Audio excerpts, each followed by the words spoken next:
Hello and welcome back to my one-shot Ultimus 7 nodes on difficulty 2. Right now, in a continuation from our previous series, we are up to node Bravo 5, B5, however you like to say it, from street to space. Now, I do change up my team a little bit for this node. Far from the original setup you've seen so far of only Minnerva, Scientist Supreme, Symbiote Spider-Man, Ultron, and Shuri, I take a custom team in. This team consists of Minnerva, Ultron, Ebony Maw, Thanos, and Black Bolt. Now, I was lucky enough to be able to get Ebony Maw on the first try. I understand not everyone will be able to. I will show you in later videos how to use other teams to beat this node. Right now, I'm going to go with the team that I prefer to one-shot it in pretty quickly.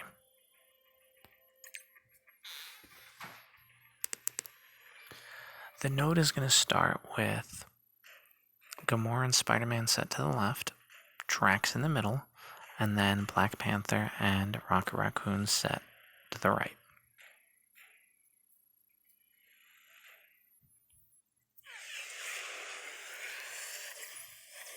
So the first thing we have to do is get through Drax's taunt. So I'm going to make sure that Thanos taunts to take all the damage on him. I'm blessed with a Thanos that has 6 red stars. Then we're going to use Ebony Maw's special to give offense down around and get some Ultron bots out. Now we're going to use the basic on Black Bolt to strip that taunt and start focusing on the next big threat, which is Rocket Raccoon.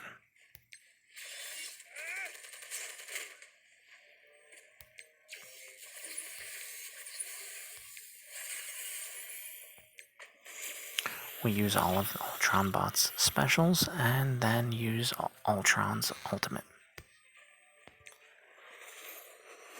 Drain some life with Ebony Maw and focus in on Black Panther.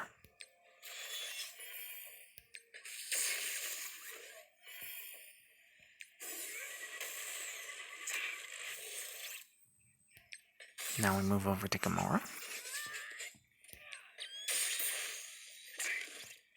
And that causes more spawning. And as you notice, thanks to Thanos being set where he is, Black Bolt's ultimate is now ready.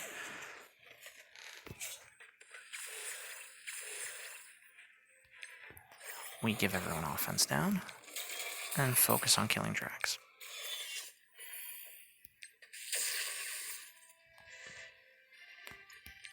We move over to Starlord because thanks to Ebony Maw's special ability, that's going to give everyone immunity as well as a shield. Our next big threat is going to be Loki.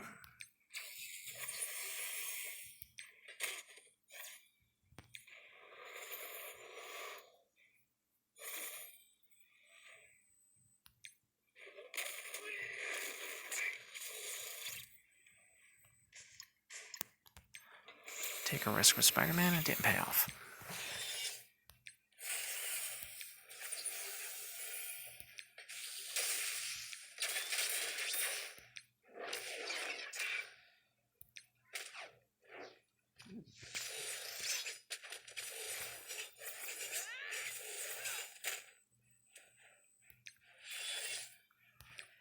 We're going to re-up the taunt on Thanos.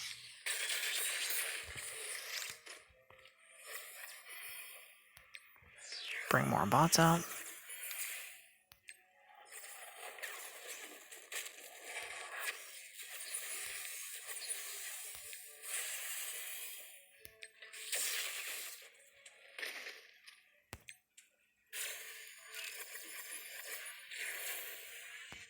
And EA for Black Bolt's ultimate. Which has us down to only 2 guys left. A hidden Miles Morales and a Drax.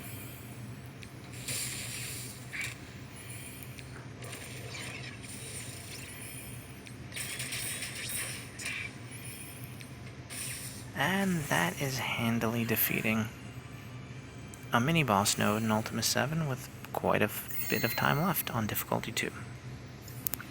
I will go ahead and show you a deeper dive on the team I used for that.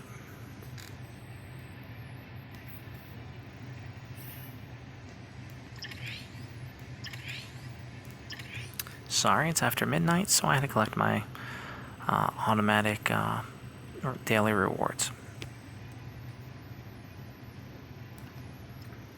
For my Ebony Maw, I do have him at 5 star, as well as 5 red star. I got very lucky on my pulls.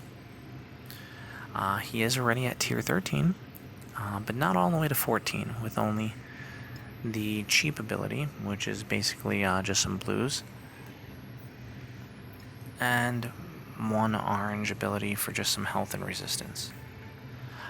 The only ability I do have on him that is tier 4 is Force Transfusion, and I do realize I say ability for gear, but you're seeing what I see, so you're fine. The reason I have this built up is so that he not only steals more health, but more importantly, he gives Thanos and himself some turn meter every time he uses it to make sure that I can keep those taunts up.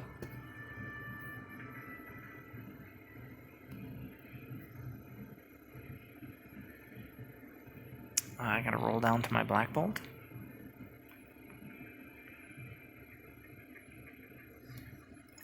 You'll notice he is only 5 star as well. I did max out his abilities for Sonic Scream, because that extra damage on his ultimate is amazing. And the most important is his passive, so that he does more damage when he uses his burp, quote unquote. For his gear, I was able to be lucky and get 2 pieces on tier 14 already.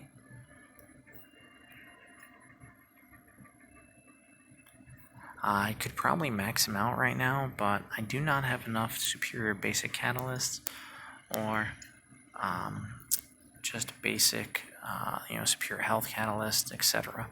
The Sun and the Fun event was very nice to me and gave me a lot of mini uniques, so now I just have to collect all the catalysts. I do have Minnerva at tier 4. If you've watched my previous videos, you've probably seen her before, but the only thing I do have maxed out on her abilities are the Kree Nanotech, so that when some guys die, she gets a little bit of extra speed turn meter. Other than that, I wouldn't really put any effort into her other abilities. I have been blessed with Thanos.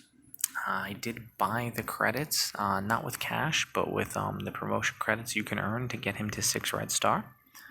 And as you can tell, I have him at tier 14, and I've maxed out a lot of his abilities.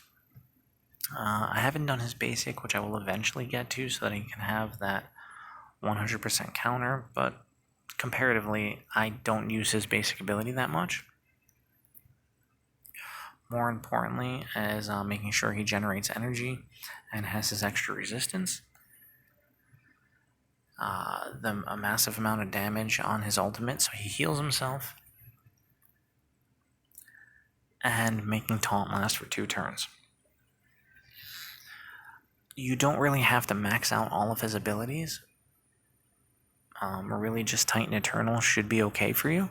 You'll also notice that all of my guys that I use in my teams for Ultimus 7 are at level 75. I think that's one of the most important focuses. I know it takes a lot of gold.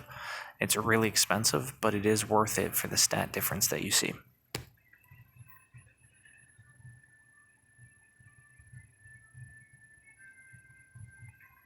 Scientist Supreme is all the way up top. I only have 4 red stars on her, as well as I have maxed all her gold stars. I only put tier 4 abilities into field trials to get that last level, which, flipping 4 negative effects per ally versus 3, because it can make the difference with bleeds and offense down, etc.